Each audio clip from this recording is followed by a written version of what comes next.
नमस्कार दोस्तों, पहले तो मैं कनक जी का बहुत धन्यवाद करता हूं जिन्होंने अपॉर्चुनिटी दी अपने व्यू शेयर करने के लिए। फ्रेंड्स, हमें सिर्फ अभी उपेंद्र जी को हमने सुना, उन्होंने टाइम के बारे में बताया, श्रीकांत जी ने सुना, उन्होंने श्रवणम मननम बड़ी सिंपल भाषा में सुनाया। यही हम सब के लिए स्टोरी बहुत इंपॉर्टेंट है कि हमें सबसे पहले अपने क्लाइंट का ट्रस्ट जीतना है। टाइम में से जो ट्रस्ट उन्होंने बोला था, ट्रस्ट जीतना है और श्रवणम में क्लाइंट की बात को बड़े पहले ध्यान से सुनना है। मैंने अपने क्लाइंट से सीखा था कि आपको सब कुछ पता है करना क्या है, फिर भी जब तक आप क्लाइंट की बात को पूरा नहीं सुनेंगे तब तक आप अपनी ओपिनियंस जाहिर ना करें और कभी भी जल्दी ना करें क्लाइंट को एनालिसिस सॉल्यूशन बताने की।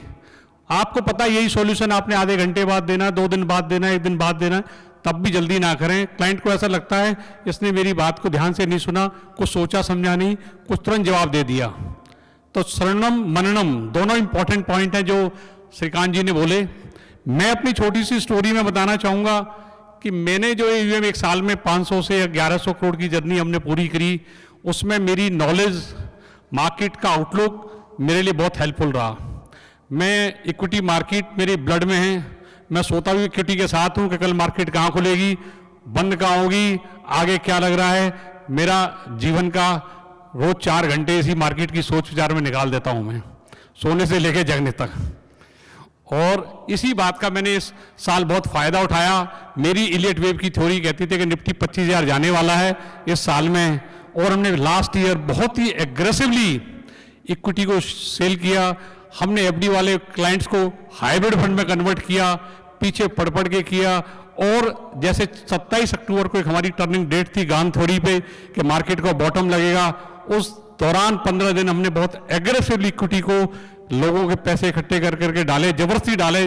जो लोग कभी FD भी तोड़वा के डाले, तो उससे हमें फायदा ये हुआ, इन्वेस्टर का ट्रस्ट हमें जीता।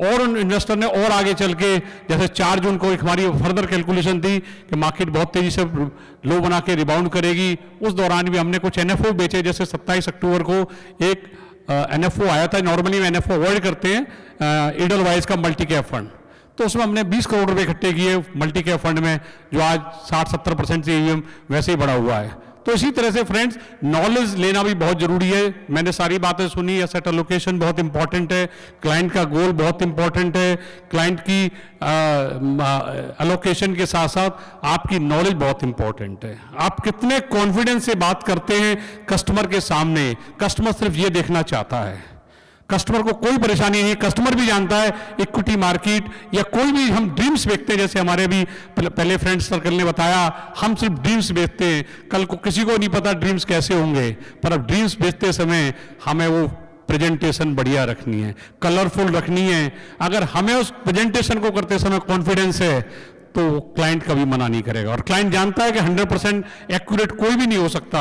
मार्केट या कोई भी एसेट क्लास डिफरेंट बिहेव कर सकती है, उसकी इनहेरेंट रिस्क क्लाइंट भी समझते हैं, बस वो आपके कॉन्फिडेंस को देखना चाहते हैं। जब हम क्लाइंट के सामने बैठ के अगर आप उससे ऑप्शन पूछ लें कि सर इसमें लगाएं या उसमें लगाएं, तो क्लाइंट कंफ्यूज हो जाता है। कभी भी क्लाइंट को ऑप्शन नहीं देता, मैं कहता हूं सर ये है 2, इसमें लगाना है। और आप क्लाइंट की साइकोलॉजी को भी समझें। मैंने अपने क्लाइंटों को 4 साइकोलॉजी में डिवाइड कर रखा है। कुछ क्लाइंट, उनसे कोई इन्वेस्टमेंट की बात नहीं करनी, उनके इंटरेस्ट, एरिया ऑफ इंटरेस्ट क्या है उसमें बात करनी बहुत जरूरी है। और जितने बड़े क्लाइंट हैं वो ज्यादा मार्केट की और पोर्टफोलियो की बात नहीं करते, उनसे आप दुनिया भर की बात करिए। जो पॉलिटिक्स में इंटरेस्ट लेते हैं उनसे पॉलिटिक्स की बात करिए, जो बिजनेस की इंटरेस्ट लेते हैं बिजनेस की बात करिए, और इन्वायरमेंट की बात करिए। अकॉर्डिंगली क्लाइंट 5 मिनट पोर्टफोलियो की बात करता है। आपका अपना ट्रस्ट है, अपना कॉन्फिडेंस है, उसके बेस पे ही क्लाइंट का आप इन्वेस्टमेंट मोबिलाइज करें। जैसे मैं अपनी एक छोटी सी स्टोरी बताता हूँ। मेरे क्लाइंट हैं, वो बीजेपी के बड़े वक्त हैं, और उनके साथ बात करिए जाके, सुनिए कि नया नया क्या हो रहा है, बीजेपी नया क्या कर रही है। आधा घंटा वो अपने मन से सुनाएंगे, उनको तसल्ली हो जाएगी। बस लास्ट में ये पूछेंगे चेक कहाँ काटना है ये बता। कोई इंटरेस्ट नहीं है, पोर्टफोलियो सही चल रहा है, इससे ज्यादा कोई जरूरत नहीं है, कहां लगाना है, क्यों लगाना है, कब निकालना है, कहां डालना है। तो वो ट्रस्ट आपने जीतना है। हमने कोई आईपी नहीं करी सर, हम कोई आईपी नहीं करते। क्यों? क्योंकि सिर्फ रेफरल बिजनेस ही बहुत है। अगर हम उनको अटेंड करते रहें वही बहुत है। रेफरल आपको अपने आप इतने आएंगे कि आपने जो सोचे नहीं है कि आप उन्हें पूरे को अटेंड कर सकते हैं। क्लाइंट के ट्रस्ट के साथ बने रहिए। और इसीलिए हमने खाली एक म्यूचुअल फंड को एक प्रोडक्ट नहीं समझा, हम दूसरे वर्टिकल्स में भी एग्रेसिवली पुश कर रहे हैं, क्योंकि क्लाइंट की नीड्स और भी हैं। जैसे लोन इतनी बड़ी नीड है, हम मना कर देते हैं। क्लाइंट कहां जाएगा? बैंक के पास जाएगा। बैंक के साथ बैंक का आरएम को से कुछ 2 इंश्योरेंस की पॉलिसी बेचेगा लोन देने के लिए, या कुछ और भी चीज बेचेगा। क्लाइंट ओबलाइज होता है, हो सकता है 2 म्यूचुअल फंड भी ले ले। हमने वो नीड भी खत्म कर दी, क्लाइंट को जाने की जरूरत ही नहीं है। सिमिलरली मैंने एक पाया कि हमारे म्यूचुअल फंड फ्रेंड्स, एक्सेप्ट जो गुवाहाटी से हमारे दोस्त आए थे जो इंश्योरेंस 22 साल के एक्सपीरियंस के साथ आए थे, उनके अलावा बहुत से हमारे भी फ्रेंड्स इंश्योरेंस से बहुत दूर भागते हैं। नहीं, भागना नहीं है। इंश्योरेंस में उतना इंपॉर्टेंट प्रोडक्ट है, उसमें बहुत सारी चीजें हैं। मैंने बजाज एलायंस के साथ मैं पिछले 5 साल से काम कर रहा हूं, और हम 10 करोड़ से ज्यादा का प्रीमियम हर साल मोबिलाइज करते हैं बजाज एलायंस के लिए। क्यों? हम 0 चार्ज यूलिप बेचते हैं। हमने यूलिप की डेफिनेशन बदल दी और क्लाइंट को वो रिटर्न यूलिप से निकाल के दिए अनलिमिटेड चार्जेस के साथ, अनलिमिटेड स्विच के साथ, जो क्लाइंट बिलीव नहीं कर सकता, जो म्यूचुअल फंड से भी जनरेट नहीं हुए। 71% रिटर्न पिछले 1 साल में निकाली स्मॉल कैप से। अगर क्लाइंट को ट्रस्ट जीतना है, भागना नहीं है, ऐसे ही टर्म प्लान है। आप मना करोगे तो क्लाइंट तो कहीं जाएगा, पॉलिसी बाजार से लेगा।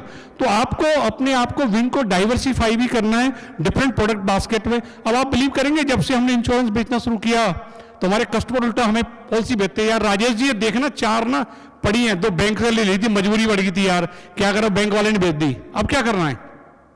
जब उसे बोलते हैं सर क्यों ली, अरे यार कोई बात नहीं है, अब तुझे क्या करना है? तो उससे उसका कॉन्फिडेंस आता है, उसे ट्रस्ट आता है, और कहते हैं यार निकाल के अपने पास म्यूचुअल फंड में डाल ले, जो करना कर ले। तो क्लाइंट उस लेवल तक चला गया है। मेरा जब टीम का मेंबर जाता है और चेक लेता है, एक छोटी सी स्टोरी उसने बताई, उनकी वाइफ कहती थी जब भी ये लड़का आता है सीरियस, आप उसको हर बार चेक देते हो? तो बोला कुछ नहीं, बंसल जी को चेक दे रहा हूं मैं, अपने आप देख लेंगे, पैसा तो बन ही रहा है ना पिछले 10 साल से। तो वो ट्रस्ट आपने जीतना है। उस ट्रस्ट के लिए कस्टमर के साथ एम्पैथी रखनी है, कस्टमर की तरह सोचना है। अगर आप वो, और इंफॉर्मेशन नॉलेज बहुत इंपॉर्टेंट है, आप सब लोग नॉलेज जरूर लें। नॉलेज बहुत इंपॉर्टेंट है, क्योंकि बिना नॉलेज के आप डिफरेंट प्रोडक्ट डिफरेंट टाइम पे नहीं बेच पाएंगे। आगे मार्केट का ट्रेंड क्या है? मार्केट वॉलेटाइल है, हाइब्रिड फंड बहुत अच्छे हैं। हाइब्रिड फंड में कौन सा फंड मैनेजर ज्यादा अच्छा काम करेगा, वो बहुत इंपॉर्टेंट है। क्या शंकर नरेन एसएम बढ़िया चलेंगे? ट्रेंडिंग मार्केट है तो कौन बढ़िया चलेगा? नॉट ट्रेंडिंग मार्केट है तो क्या बेचना है? इस सब की एनालिसिस भी उतनी इंपॉर्टेंट है जितनी आप और एसेट एलोकेशन करते हैं। ये भी क्लाइंट के पोर्टफोलियो को विन करने में बड़ी हेल्प करती है। बस मेरी ये छोटी सी स्टोरी थी सुनाने के लिए। Thank you once again. और किसी को कोई और जानकारी चाहिए कभी मेरे से कनेक्ट कर सकता है।